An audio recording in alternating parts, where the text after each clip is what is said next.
Flamengo 0, Atlético Mineiro 1. Você vai acompanhar agora em detalhes o nó tático que o Galo aplicou para sair vencedor no Maracanã.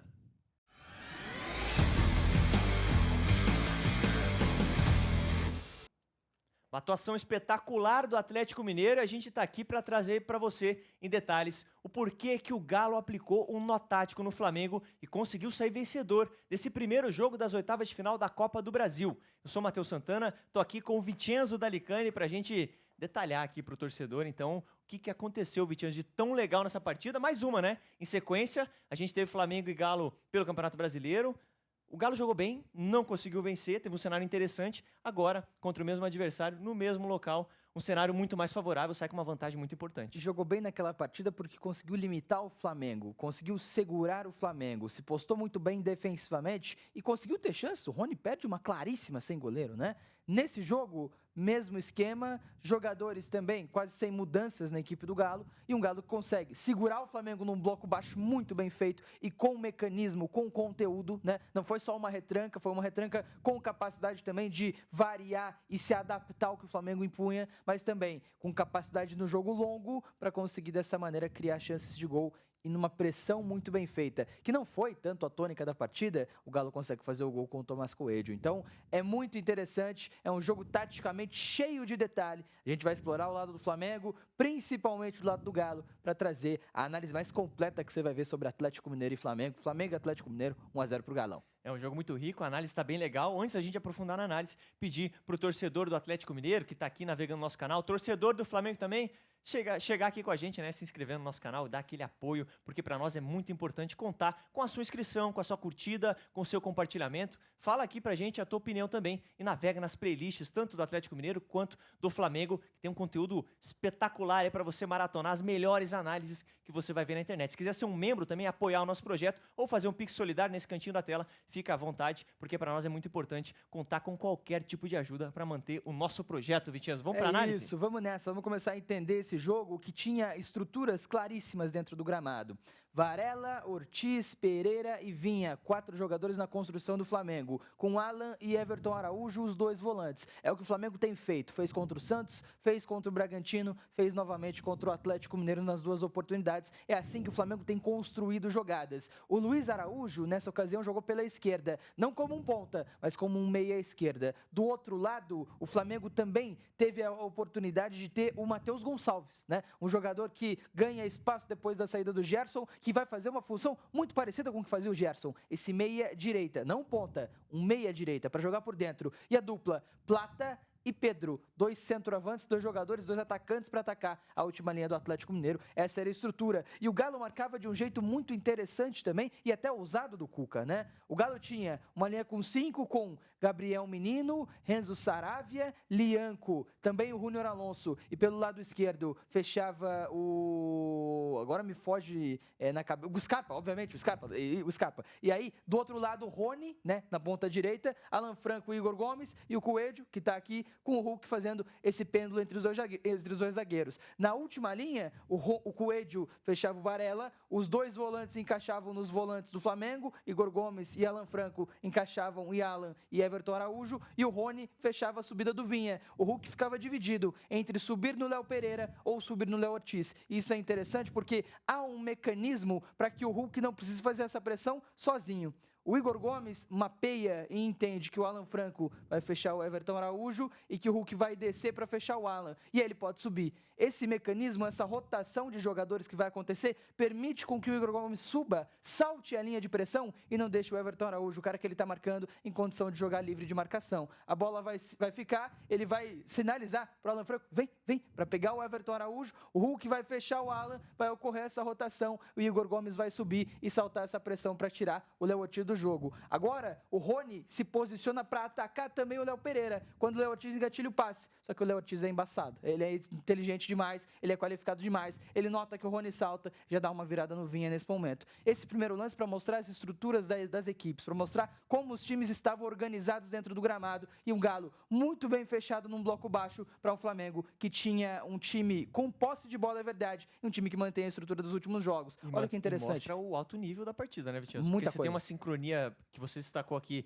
espetacular dos jogadores do Atlético Mineiro, nessa troca de posição e troca de função até Sim. ali, né? E também a leitura dos zagueiros do Flamengo é a piada, né? Aquilo que você falou. O Léo Ortiz tem uma capacidade muito grande de rapidamente mudar de ideia Exato. e executar bem o que ele tá fazendo. Ele tinha engatilhado para dar um passe no Léo Pereira. No meio do passe, ele deu um passe lá no outro lado com o Vinha. E o mais importante para o Galo era, tem dois jogadores de ataque do Flamengo, você ter 3 zagueiros nessa marcação. Quando o Plata subia, o Alonso acompanhava. E, na verdade, aqui até sobe o Saravia nele por aqui. E aí você tem o Lianco e o Alonso marcando o Pedro. O Pedro em desvantagem numérica. O Galo sempre em vantagem para não deixar com que a dupla do Flamengo conseguisse jogar. Aqui subiu o Scarpa na marcação do Matheus Gonçalves, que saiu da direita e veio para dentro. Então é um Galo que apostava na superioridade numérica para trás, não para frente. Apostava nessa superioridade numérica para ter de fato vantagem atrás, não na pressão. E é um time que subiu pressão pouquíssimo, por mais que tenha feito gol dessa maneira. Olha que interessante, o Plata saiu do meio, foi à ponta e o Luiz Araújo afunilou. O Plata vai fazer um movimento de jogar mais para dentro e isso abre esse espaço, abre esse corredor. O Vinha vai notar e vai correr, vai apoiar esse lado. Olha o posicionamento do Rony para subir no Léo Pereira. O Vinha sobra lá do outro lado. E o Léo Ortiz é muito inteligente. É muito inteligente. Uma fatiada com muita tranquilidade para colocar um Vinha em condição de jogar. É mais difícil que o ponta consiga fazer esse acompanhamento, essa perseguição do lateral a todo momento. Já era a primeira finalização até complicada do Alan por ali, né? Mais uma vez, Flamengo com a bola, o Luiz Araújo saiu e foi acompanhado pelo Saravia o campo todo. E olha o Flamengo posicionado com vários jogadores do lado esquerdo do campo para um Atlético Mineiro que marca quase que individualmente em momentos. O Luiz Araújo acompanhado, o Pedro acompanhado nesse momento, o Galo nesse encaixe muito bem feito nos caras do lado esquerdo do campo.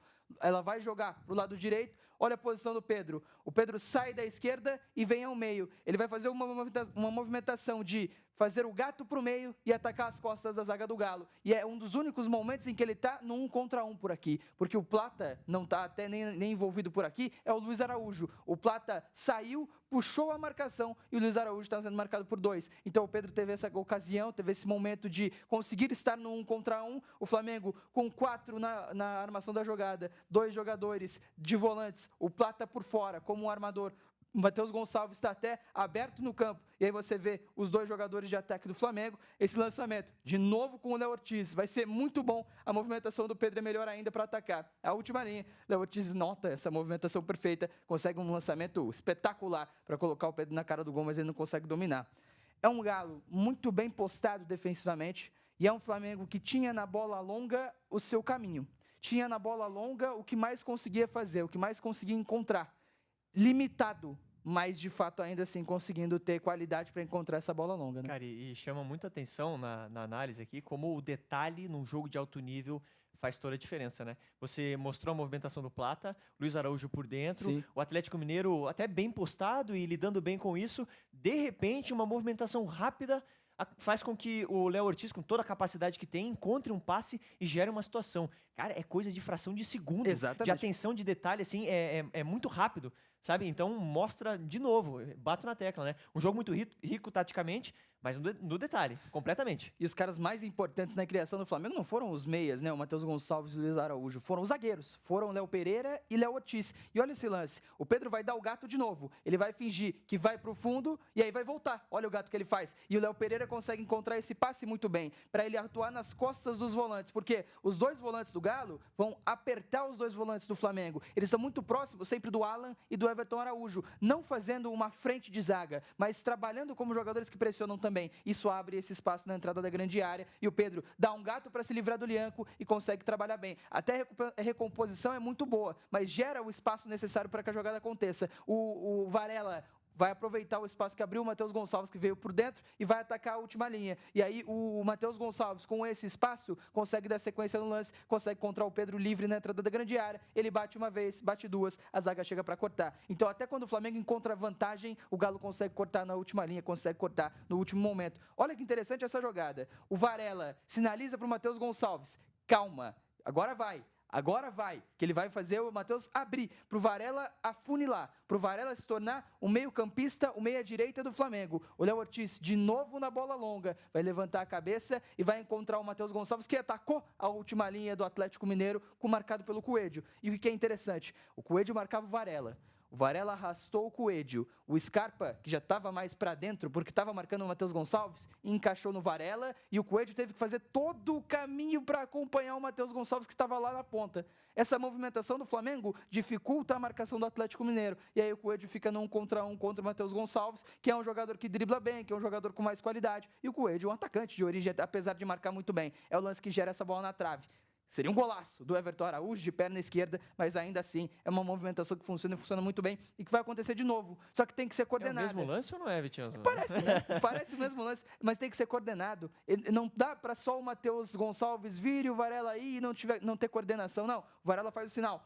Calma, que ele ainda não se movimentou, né? A partir do momento em que ele for se movimentar, agora sim, ele vai e o Matheus Gonçalves vem, faz essa movimentação. E aí tem espaço o ponta direita, o meia direita do Flamengo, que se torna o lateral nesse momento, né? 4-2, os dois meias, aqui o Varela e o Luiz Araújo, e os dois atacantes, o Pedro e o Plata, né? Então, é só uma mudança de jogador que está fazendo a função. A estrutura se mantém, e isso confunde demais a marcação, né? O Matheus Gonçalves tem espaço, consegue armar o jogo de frente, olha a linha de 4 que forma o Flamengo na última linha do Galo, que está em superioridade numérica, isso é o principal ponto, está em superioridade numérica. Matheus Gonçalves faz boa jogada, encontra o Plata e faz uma tabela bem interessante, e olha aqui, o Rony tem que acompanhar até o final, a bola dá errado, até é verdade, e aí o Plata consegue finalizar bem a jogada para uma defesaça do Everson. Então, a jogada não termina onde ela deveria terminar. Ainda assim, é uma jogada muito bem feita pelo Flamengo e é um trabalho de defesa muito forte do Atlético Mineiro. O Atlético Mineiro conseguiu encontrar muitas alternativas para limitar a ação do Flamengo a só as bolas longas, só as bolas alçadas.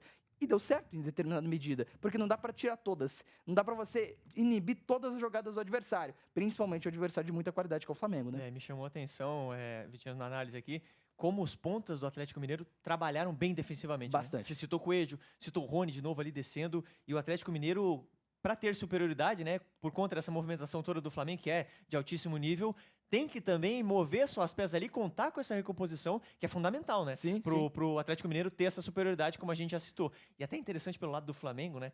Como é legal ver o Varela orquestrando, ajudando o Matheus Gonçalves, né? Que é um cara de muito potencial, muito inteligente, mas é legal ver esse tipo de comunicação deles ali, né? Sim, é muito maneiro. Mostrando, pedindo para ele vir, ou para sair, para trocar de posição.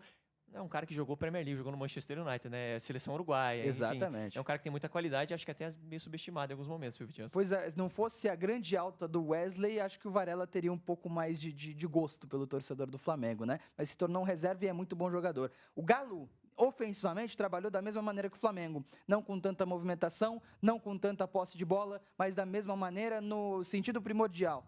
Bola longa, jogo direto. E é isso que fez o Lianco nessa jogada. Não faria sentido pro Galo Aqui foi um bago do Lianco. Não faria sentido o Galo jogar de outra maneira, tá? Aqui foi um chutão do Lianco, mas o Galo consegue sustentar essa jogada e mesmo em inferioridade numérica, consegue ter qualidade para encontrar ataques muito rápidos. O Coelho encontra um bolão pro Scarpa que passa. E ter o Scarpa como esse ala esquerda é espetacular por isso aqui. 2 caras atacando a segunda trave. Ele bate muito bem na bola. Ela chegaria no primeiro minuto do jogo pro Hulk, na segunda trave, livre de marcação, na perna esquerda, o Hulk errou. E esse detalhezinho é que não sai o gol do Galo no primeiro minuto, né? E não costuma errar, né?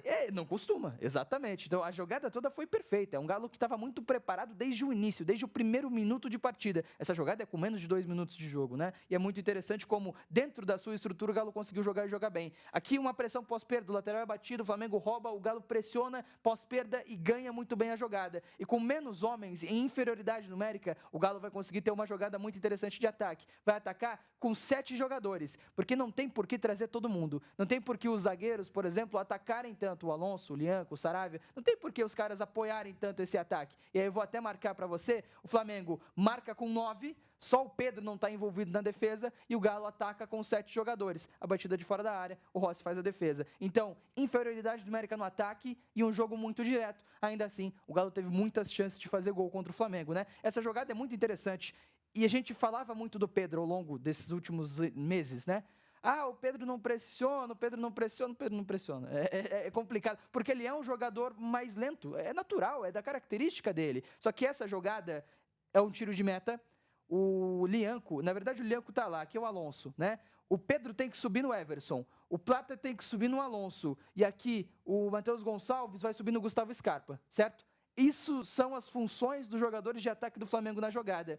o Alonso vai bater curtinho, e aí a função do Pedro é tirar essa linha de passe, tirar o passe do Everson para o Lianco. Não sei se faltou senso de urgência, não sei se faltou explosão física, ele não chegou, não conseguiu tirar o passe. E aí o Lianco tem espaço para jogar. Né? Desencaixou, o Lianco tem espaço, não houve compensação, o Lianco é um jogador que bate bem na bola, que consegue ter um bom lançamento, e olha a fatiada que ele vai meter para o Hulk, entre os dois zagueiros, sair frente a frente com o Rossi. É um detalhezinho, é uma falta de senso de urgência do Pedro ali que gera todo um lance de muito perigo do Galo. O Hulk dá um chapelaço, vai encontrar o Coelho livre pelo lado esquerdo do ataque. Uma pena que perdeu o ângulo do Tomás Coelho e o Galo não comemorou o gol cedo, né? Uma pena para o torcedor do Galo, para o ataque do Galo, logicamente. Para o Flamengo foi ótimo que o Coelho perdeu essa chance, né? Enfim, e é o Galo que tentava sempre jogar direto e jogar do lado para dentro, lateralizar a jogada para escapar da pressão e jogar longo dessa maneira. Isso que acontece. O menino recebe, corredor da direita, enxerga o Coelho, lançamentaço, o Coelho vai matar de forma maravilhosa essa bola. E aí, o passe muito